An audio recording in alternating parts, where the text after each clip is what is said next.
하나님의 평화가 여러분과 함께하기를 주의 이름으로 축복합니다. 오늘은 사랑의 결박이라는 제목으로 말씀을 전하겠습니다. 앞뒤 좌우로 안녕하세요, 반갑습니다. 인사 나누시겠습니다.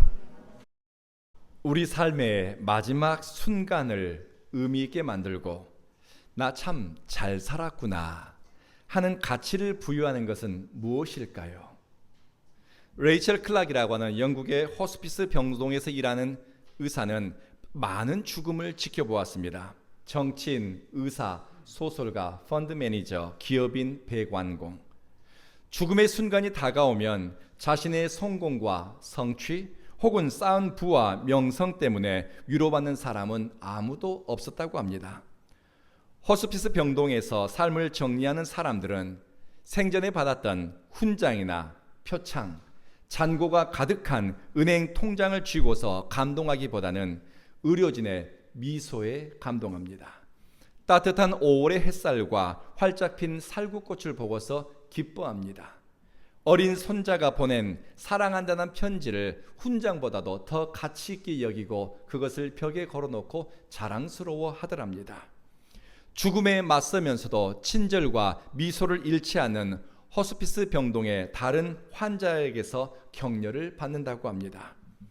레이첼이라고 하는 의사가 신앙을 가졌는지 여부는 알 수 없지만 아버지의 죽음 앞에서라고 하는 자신의 아버지가 죽어가는 과정을 지켜보면서 책을 썼는데요. 이런 이야기를 기록했습니다. 죽음이 숨통을 조여오더라도 사랑하는 마음은 변치 않는다. 결국 죽음을 굴복시키는 것은 타인을 향한 사랑이다. 현재보다 더 위대하고 자연보다 더 위대하며 감각적 쾌락보다 더 위대한 것은 바로 인간적 연결의 힘이다. 이 인격적 이어짐 혹은 인간적 연결을 우리는 사랑이라고 부릅니다. 죽음의 순간에 사람을 가장 위대하게 만들고 인생을 가치 있게 하는 것은 사랑입니다. 예수님은 죽음의 순간에도 사랑을 쫓아 선택하셨습니다. 살이 찢어지고 근육이 갈라지며 피와 물이 쏟아지는 극심한 고통 속에서도 예수님은 이렇게 말씀하셨습니다. 아버지, 저들의 죄를 사하소서. 사랑을 쫓아서 자비를 구합니다. 죄 많은 인생을 탄식하며 은총을 구하는 강도에게 주님은 낙원의 축복을 선포했습니다. 예수님은 고통이 현실이고 사망의 권세가 역사하는 순간에도 사랑을 위해서 선택합니다. 배고픈 사람의 서러움을 헤아려 그들을 배불리 먹이셨습니다. 오랜 병으로 가산을 탕진한 혈류증 여인을 고치셨고 타고난 장애를 가지고 길거리에서 구걸하며 사는 인생에게 주님은 병고침의 역사와 더불어서 새로운 삶을 허락하셨습니다. 예수님은 사랑을 쫓아 사람과 연결되었고 예수님과 사랑으로 이어진 사람은 세상이 알 수 없고 세상이 줄 수 없는 기쁨과 은혜를 누리게 되었습니다. 그리스도와의 사랑의 연합을 사도 바울은 로마에 사는 성도들에게 이렇게 소개합니다. 표준 세번역 성경을 참고했습니다. 누가 우리를 그리스도의 사랑에서 끊을 수 있겠습니까? 환난입니까? 곤고입니까? 박해입니까? 굶주림입니까? 헐벗음입니까? 위협입니까? 아니면 칼입니까? 우리는 이 모든 일에서 우리를 사랑하여 주신 바로 그분을 힘입어서 이기고도 남습니다. 나는 확신합니다. 죽음도 삶도 천사도 권세자도 현재일도 장래일도 능력도 높음도 깊음도 그 어떤 피조물도 예수 그리스도 안에 있는 하나님의 사랑에서 우리를 끊을 수가 없습니다. 우리가 행복하다고 느끼는 감정, 만족하다고 느끼는 일상이 어떻게 보면 굉장히 허술합니다. 여러분의 삶이 굉장히 견고한 것 같지만은 실제로는 견고하지 않습니다. 별것 아닌 일로 누군가와 갈등하게 되면 평온이 만족이 순식간에 깨집니다. 저녁에 부부간에 작은 말다툼이 있으면 편안히 잠자리에 들질 못합니다. 건강검진 결과만 좋지 않아도 두려움과 염려로 일상이 흔들립니다. 그렇다면 생명을 위협하는 환난이나 삶의 기초를 송두리째 흔드는 어려움이 들이닥친다면 어떨까요? 내 권리가 박탈당하는 상황, 혹은 헐벗음과 굶주림으로 인간의 존엄성이 위협받는 상황에 처한다면 우리의 일상이 안녕할 수 있을까요? 아마 살 맛을 잃어버리거나 절망과 두려움의 종으로 전락할 수도 있습니다.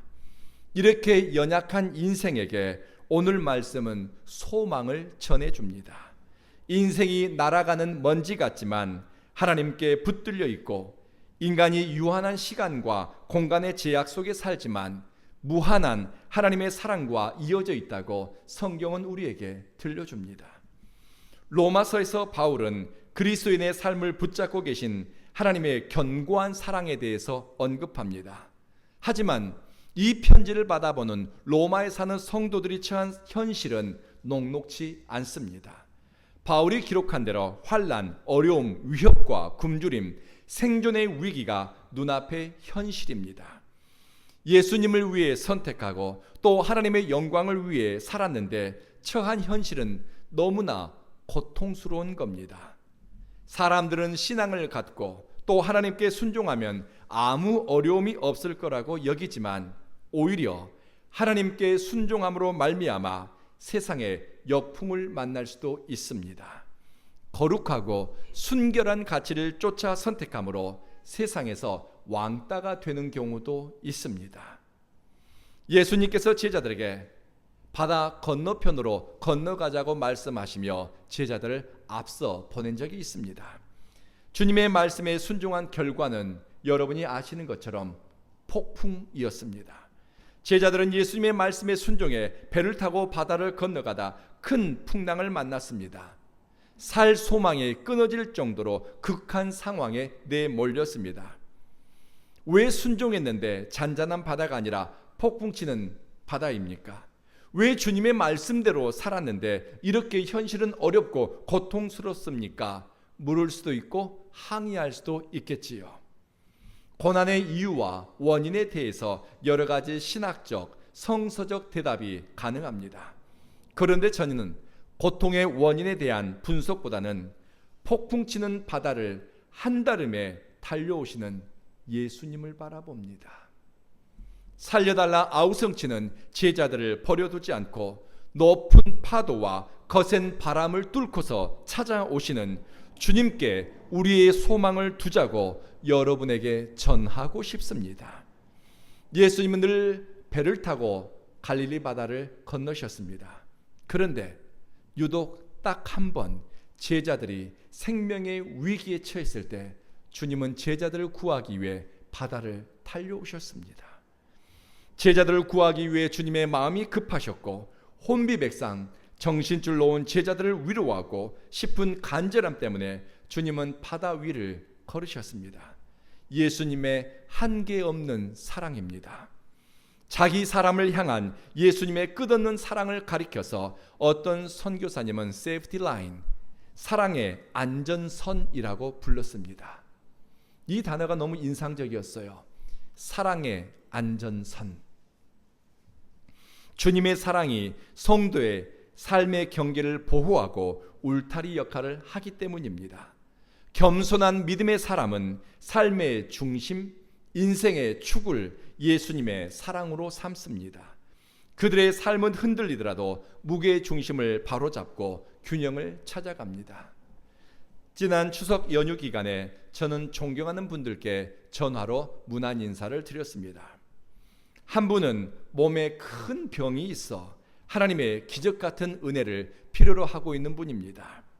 힘들고 고통스러운 시간을 보내고 있을 그분이 내심 걱정이 되기도 하고 또 그런 분들에게 어떤 말로 위로해야 될지 참 저는 적절한 말을 찾는 것이 무척 어렵더라고요. 그래서 전화를 걸어서 그분께 안부를 여쭈었습니다. 이렇게 저에게 들려주셨습니다. 나는 이 고난을 지나면서도 내 아내와 함께 하나님을 찬양할 이유를 찾는다. 고통 속에서도 나는 여전히 내가 하나님께 사랑받고 있다는 것을 발견하고 있다.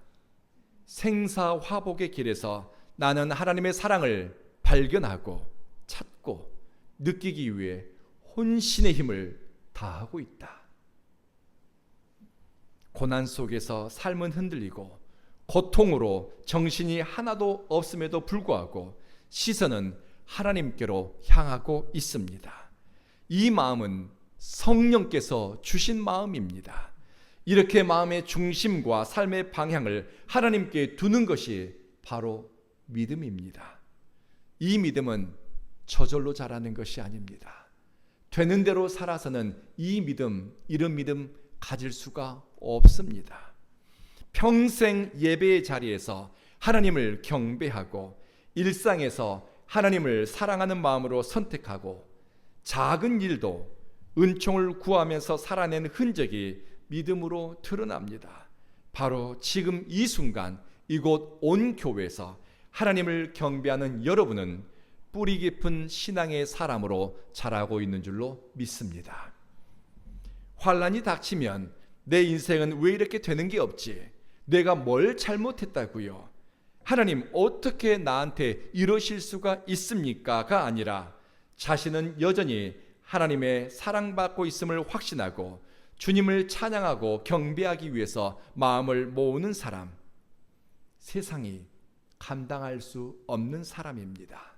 죽음이나 환난이나 기근이나 굶주림이나 어떤 위협도 무너뜨릴 수 없는 견고한 하나님의 사람입니다. 저는 우리 온 교회 믿음의 식구들이 이런 믿음의 사람으로 자라가기를 주님께 구하고 또 여러분을 축복합니다.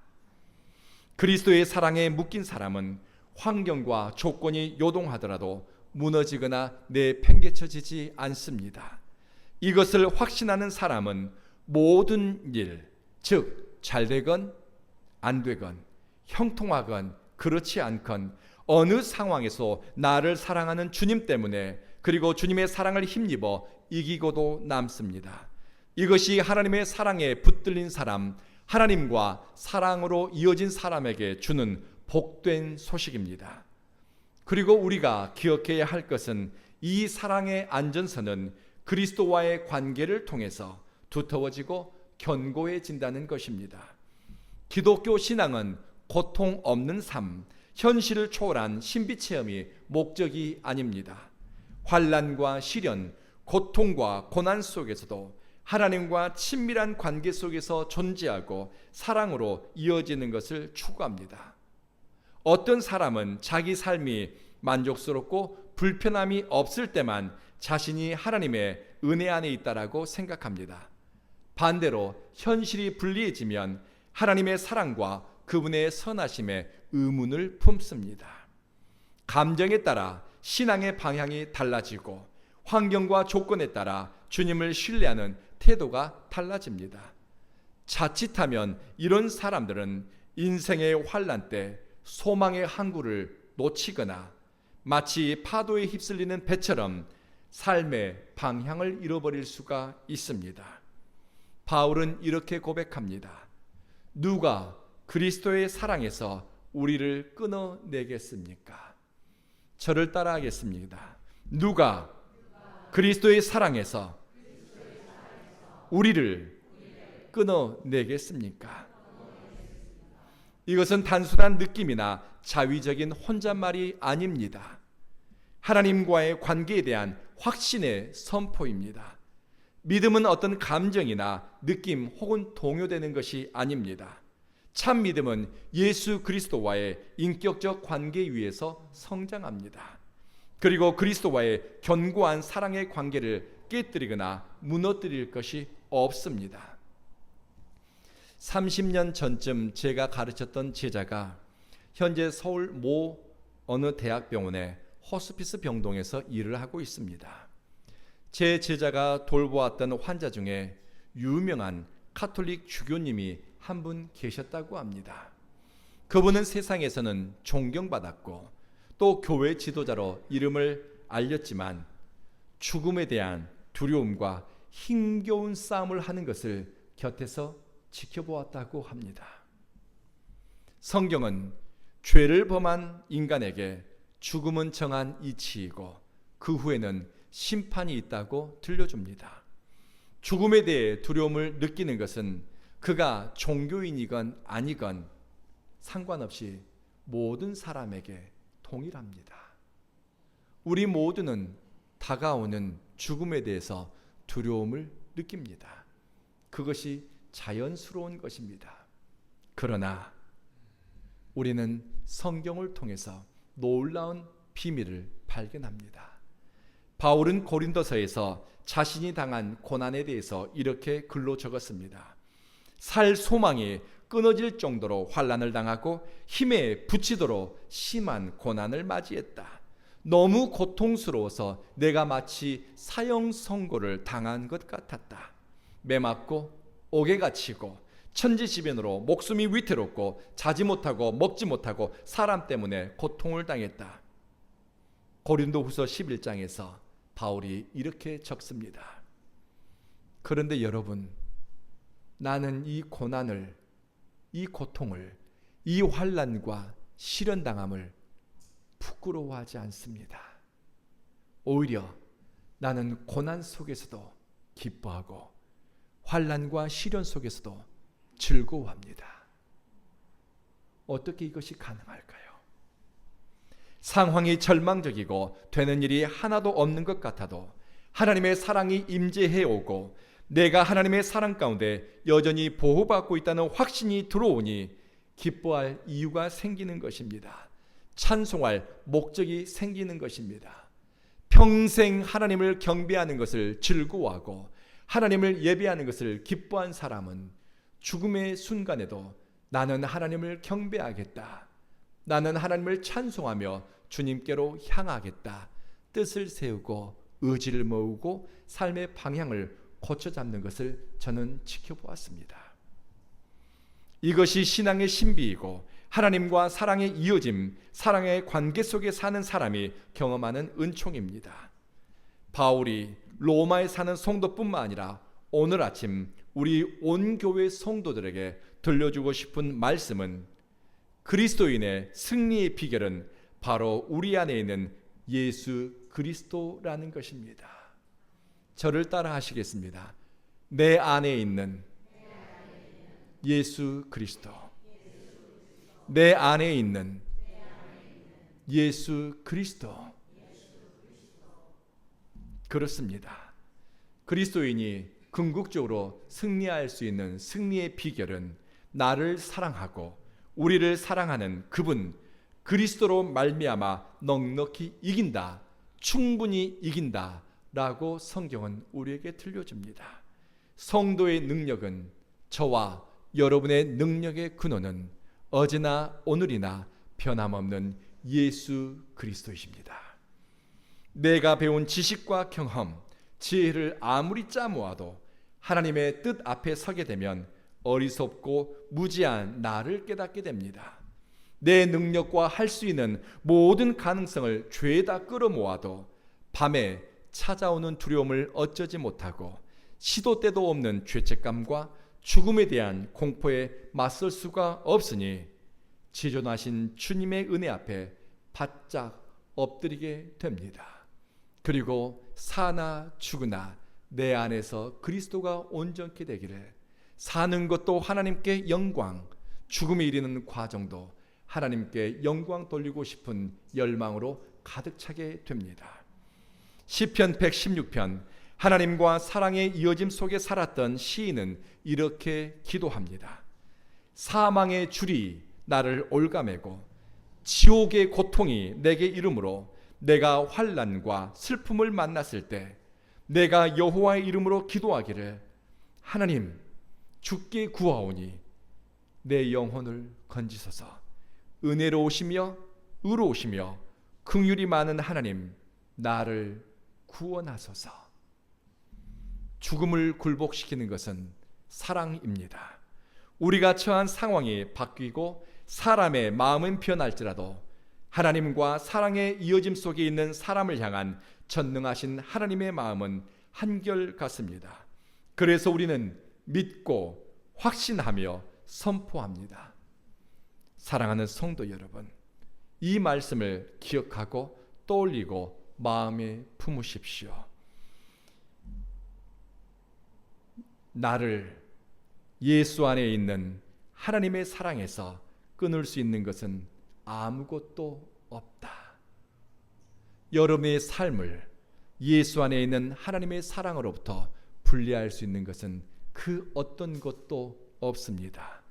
이렇게 선포하는 사람은 이미 부활하신 주님 앞에서, 주님 안에서 주님과 함께 죽음을 이긴 승리자이기 때문입니다.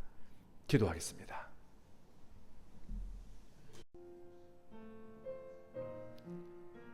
자비하신 주님, 이 부족하고 허물 많은 인생임에도 불구하고 우리의 삶이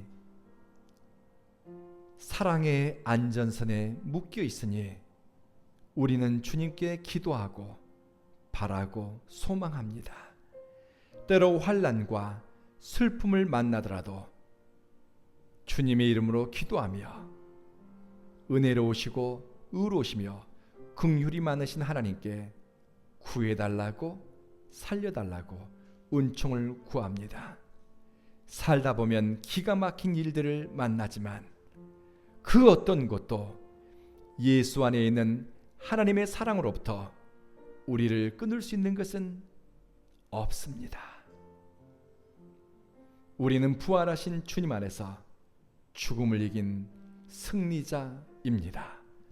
우리 구주 예수님 이름으로 기도합니다. 아멘.